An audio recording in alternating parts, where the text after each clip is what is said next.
একবার বাংলাদেশে আমাদের একটা কনফারেন্স হচ্ছিল, পার্টি হচ্ছিল।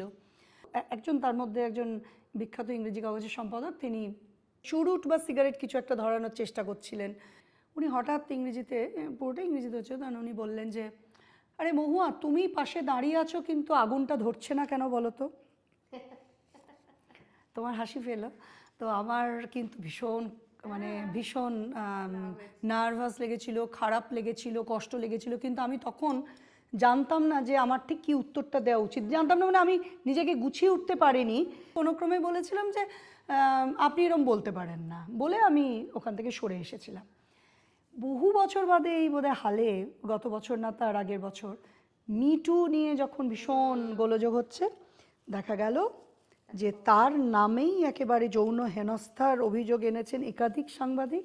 তখন আমার মনে হয়েছিল যে ওই যে উনি যে যিনি মামলাটা করে থাকুন, মানে তার ওই মামলাটার মধ্যে ওই অভিযোগগুলো তোলার মধ্যে কোথাও একটা সেদিনের আমার খারাপ লাগাটাও যুক্ত আছে।